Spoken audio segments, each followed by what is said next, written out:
vous allez vous demander ce que je fais là, dans une boutique d'antiquaire. Mais si vous regardez à côté de moi, vous connaîtrez ou vous reconnaîtrez Pierre-Yves Duchesne, dont on a déjà parlé plusieurs fois, pour un spectacle au Palais des Congrès, pour une école qui s'appelle l'ICOM, et qui apprend à... Qui est une école polyformante, hein, de chant, de danse, de théâtre, et maintenant, avec Atlas, de musique actuelle, de musique électronique. Donc on est maintenant associé à une école qui s'appelle l'Atlas. Donc ça devient un groupe scolaire où évidemment vous pouvez, comme à la Juilliard School, venir chanter, danser, jouer d'un instrument de musique, jouer la comédie. Oui, mais alors là, ce que je ne comprends pas, c'est ce que je fais ici, dans une boutique d'antiquaire, au marché aux puces de Saint-Ouen, rue des Rosiers, et si je ne me trompe pas, c'est au 55 et 73, enfin c'est deux boutiques même, l'une en face de l'autre. Guy, bravo, et je vais vous expliquer, parce qu'on se vous voit devant la caméra, je vais vous expliquer, Guy, exactement ce qui se passe.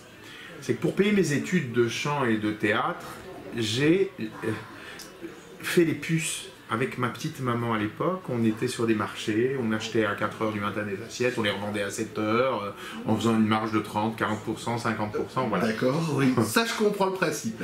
Donc, j'ai toujours été en sous-marin, un acheteur et un vendeur d'objets. J'ai toujours adoré ça. J'ai la collectionnite de la faïence et de la porcelaine des années 30 françaises, donc je l'ai. J'aime les tableaux. Et à un moment donné, je me suis dit dans ma vie, c'est un hobby qui prend tellement de place qu'il faut que je l'officialise en ayant une galerie. Alors, j'ai fait des salons, j'étais pas encore allé jusqu'à passer le pas de passer un pas de porte. Et je l'ai fait là depuis quelques mois maintenant. Aujourd'hui, donc ce vendredi, samedi et dimanche, ce week-end, c'est l'ouverture officielle des deux galeries de PY Antiques. Et qu'est-ce qui a déclenché le fait de passer le pas?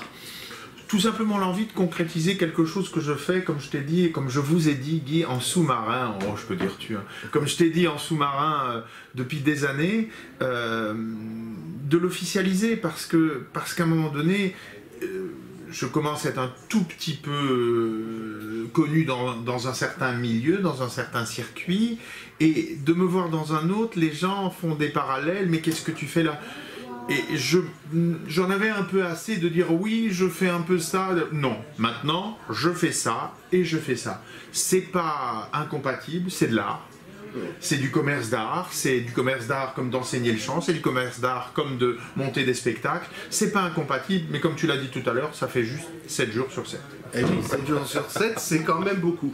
Alors, est-ce qu'on est spécialisé quand on... Enfin, j'imagine, quand on est dans ce domaine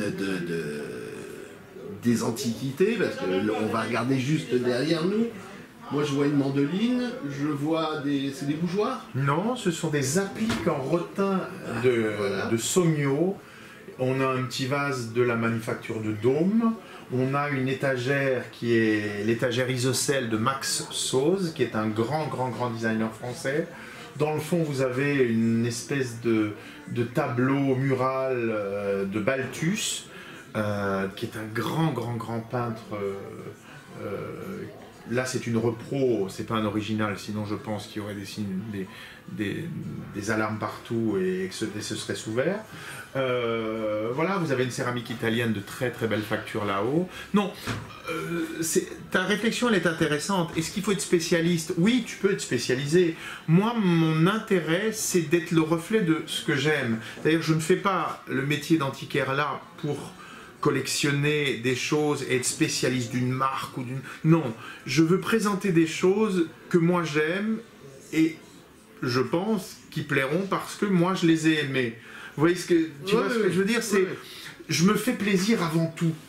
Je viens ici le samedi et le dimanche pour me faire plaisir, donc je veux retrouver des objets que j'aurai dans mon intérieur. D'ailleurs, je ne te cache pas que certains objets ont déjà été dans mon intérieur.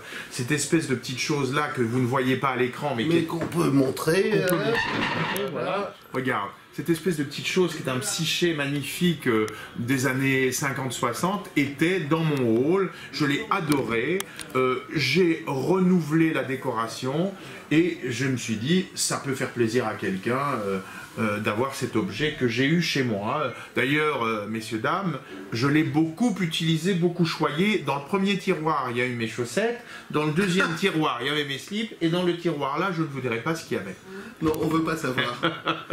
Devant la porte, je le montrerai s'il le faut, un siège qui ressemble à un siège qui a servi beaucoup pour un film des années 70 avec Sylvia Kristel. Et c'est un original. Vous retrouvez beaucoup de le fameux fauteuil Emmanuel, vous allez le voir. On trouve beaucoup de copies, on trouve beaucoup de choses. Je tente. Tu tentes bien. Tu tentes bien. Voilà. On le voit. Voilà, on le voit. On le voit de dos là. Oui, mais j'essaye de le rapprocher, c'est un autre problème. Voilà. Voilà. Bon, on l'a vu de dos, et puis on se contentera de le voir de dos pour l'instant. En tout cas, celui-là, si vous le voulez un jour, vous venez le voir à Biron, au stand 73, c'est un original. Et devant, vous avez une très jolie statue qui est une terre cuite qui librement inspirée des chevaux de Marly. Donc vous voyez que c'est très hétéroclite, hein. Oui. C'est très hétéroclite, ça ressemble simplement à un intérieur qu'on aurait envie de constituer de coups de cœur, de coups de foudre. Et je pense, et comme je te l'ai dit tout à l'heure, les antiquités, la brocante, la belle brocante, ça doit être des coups de cœur. Il faut plus, à moins que vous soyez spécialiste, il faut plus acheter une marque, un nom, une signature. Il faut acheter de la décoration, et si c'est de la décoration ancienne, tant mieux. Si c'est de la décoration moderne, tant mieux. Tu as parlé d'une marque de grand magasin tout à l'heure. Il y a des choses sublimes dans cette marque de grand magasin, avec des étagères magnifiques. Bon, là, moi, ce que j'aime dans l'ancien, c'est que ça a déjà eu une vie, et que plutôt que de finir à la benne ou de finir à la déchetterie ou d'aller casser d'autres arbres maintenant, on utilise des arbres qui ont été cassés dans les années 50-60, et de l'autre côté dans la boutique 55, il y a du mobilier 18e, donc ces arbres ont été cassés au 18e siècle, donc il n'y a plus besoin d'en casser de nouveaux, et vous avez des objets qui ont une vie, qui ont une histoire, voilà. C'est comme ça que je conçois, pas ce deuxième métier, parce que en aucun cas je ne conçois ça comme un deuxième métier, mais comme complément de vie, comme supplément de vie, c'est tout. De toute façon, tu n'es pas tout seul dans l'histoire. Non. Vous êtes 5-6 minimum. Oui, oui. Donc, c'est une grosse aventure familiale avec mon petit loulou qui est là et qui va peut-être venir vous parler d'un événement qui a lieu le 7 octobre, si tu veux bien. Ben, si c'est dans le cadre de ce marché, pas de souci. C'est complètement dans le cadre de ce marché. Eh bien, il peut venir, il se trouve une place entre nous. Bon, voilà. il se trouve qu'il n'est pas très agréable à regarder à la caméra, mais on fera avec. On fera avec. Hein. On fera avec. Voilà, bonjour à tous. Alors, je vous présente Stan. Voilà. Stanislas, qui est danseur, qui est chanteur, donc qui fait partie de mon école comme professeur également cette année. Exactement. Et il va organiser quelque chose. Il est directeur artistique d'un événement qui aura lieu ici au marché Biron le 7 octobre. Et je te laisse parler. Donc cette année, avec l'équipe communication et surtout nous, avons pris le parti de créer une grande fête et de prendre en main la fête de Biron, la fête des puces, car en plus d'être une boutique d'antiquité, on a un côté artistique, et Pierre-Yves et moi-même, et on s'est dit pourquoi pas mettre au service du marché notre côté artistique. Et comme on travaille tous les deux et que Pierre-Yves a créé une très belle école il y a quelques années qui s'appelle l'ICOM, qui est l'Académie internationale de comédie musicale, on s'est dit on va ramener Broadway à Biron. Et donc c'est un parti pris qu'on a souhaité de prendre et qui, je pense, va être une très belle fête. Donc ça sera de 19h à minuit. Broadway à Biron, vous imaginez? Voilà. Ouais. Des danseurs, des chanteurs, des acteurs, parmi les puces, parmi les antiquités, dans toutes les boutiques. Tu parles pas d'antiquité en parlant de Barbra Streisand ou autre. Non, mais je parle peut-être de vintage déjà. Oui. Parce que tout le Golden Age, tous ces spectacles et ces films des années 50-60 vont très bien dans cet intérieur vintage. Moi, je me vois bien avec une télé des années 60-70 ici, en train de me mater un film de King and I, ou en train, tu vois, ce mélange qui est un mélange pour moi très gracieux. C'est un mélange élégant. les objets d'art, le vieux cinéma musical, des danseurs. En plus, il va y avoir, je suppose, des défilés de costumes, des costumes anciens, des costumes qui auront appartenu à des spectacles des années 50, 60, 70. Alors, je coupe des spectacles à Paris, genre Mogador et compagnie, Oui. ou enfin Châtelet, surtout dans les années 50, Oui. Luis Mariano, ou alors des costumes ou alors des costumes plus récents de comédie musicale toujours en France, ou alors on a pris des costumes qui viennent du monde entier. Le tout, mon commandant. Ouais, exactement. Il y aura des costumes de plumes, des costumes à la française. Il y aura vraiment. On a racheté des costumes des folies, on a racheté des costumes de revues parisiennes typiques, on a racheté on a plus de 4000 costumes en stock, donc des costumes vintage qu'on pourrait même mettre en vente dans un salon, hein, tu vois, ou dans une boutique. Hein. Ah ben, je viendrai m'en acheter, ça tient un costume, j'en prendrai un. J'ai pas encore choisi lequel, mais voilà, c'était surtout de mêler, je trouve, ce qui est très très intéressant. Tous ces beaux objets d'antiquité ont une âme. Et nous, en tant qu'artistes, on a aussi une âme qui est souvent parfois très ancienne à l'intérieur de nous. Et je trouve que mêler l'art parmi tous ces beaux objets qui, au final, nous regardent, parce que pour moi, ils ont tous une vie.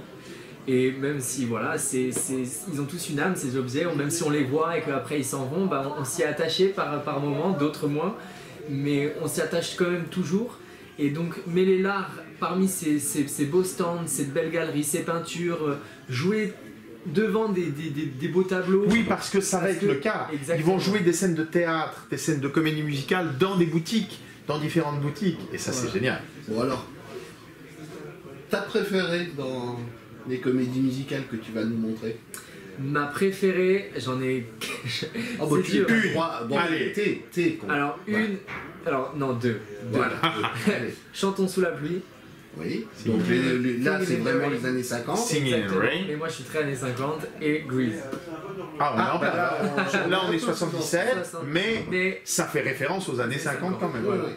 donc ça, ce sont mes deux plus. Mais c'est un jeune de 23 ans qui est foncièrement ancré dans l'histoire. Et c'est pour ça que sa double place dans une boutique d'antiquité et dans le milieu du spectacle, avec comme chevaux de bataille des spectacles des années 50, ça lui correspond.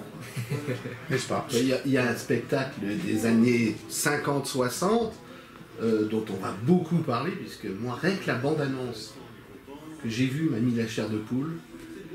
West Side Story. Ah bah oui, la version Spielberg, bien sûr. Alors ça, on va en parler, et pas qu'un peu à mon avis. C'est magnifique. J'ai pas vu la bande-annonce encore. Ah, la nouvelle, il y en a deux. J'ai pas vu. La nouvelle, tiens, on la passera après, et tu verras que c'est à chair de poule. Ah, Voilà. génial. Et voilà, on en Merci, fait Dan. tout. Alors, Merci à tous. rappelle-nous les dates Donc, et le les 7 heures. octobre, à partir de 19h jusqu'à minuit, vous êtes les bienvenus. Champagne, animation, danse, chant, théâtre. Et voilà. Et ça vous sera attend où? nombreux. Ça sera où au exactement? marché Ici, Biron, ici. 85 rue des Rosiers. Voilà. Donc vous pouvez y venir par le métro 14 Fort de Clignancourt. Et voilà, c'est juste à côté. Et on vous souhaite de venir nombreux. C'est Voilà. très sécurisé, il y a des gardes aux portes, c'est Exactement, très... passe sanitaire. Soyez on est confiants. censé porter le masque, mais nous on l'a pas mis parce qu'on est à l'intérieur Et qu'on on se est connaît. déjà vacciné. Voilà, et qu'on est évidemment passeportés. Passeport, bah, tous. Tous. Enfin, voilà. En tout cas, je vous remercie. Y a Et pas je de vous quoi. dis, Merci mon canard. Ciao, À ciao. Et puis la prochaine fois que tu fais une séquence avec un aspirateur, fais-le plus discrètement parce que ça fait déjà le tour de la toile. C'est pour ça que Guy, c'est une des raisons. C'est notre amitié, c'est Franck Perrineau, mais c'est aussi une des raisons pour lesquelles il est venu en courant. Parce que c'est rare quand même qu'on ait un playboy comme toi qui passe l'aspiro en chantant. C'était quoi? Stand by me. Ça, voilà. Faut quand même le faire. Le mec est quand même piqué. Eh bien, Pierre-Yves, merci. Merci Guy. Je dis le mot pour ces boutiques. Allez, on le dit ensemble. 3, 2, 1. Merde. Moi je dis Non, mais c'est pas du tout une grossièreté dans le milieu artistique, au d'accord, contraire. d'accord. Ok. Oh, toi. Allez, venez bientôt. nombreux. Ressortez au théâtre. Oui. Faites-vous vacciner. C'est vrai que là on parle d'antiquité, mais j'ai aussi envie de parler de l'autre pan de mon activité qui est le spectacle vivant. Nous avons besoin de vous dans les théâtres, dans les maisons d'opéra. Allez voir du ballet. C'est pas grossier de retourner au théâtre. C'est pas grossier de se faire vacciner. C'est pas grossier. Tant pis pour la position que je prendrai, mais en tout cas le spectacle vivant a besoin de vous. Et les antiquaires aussi. Allez, gros bisous.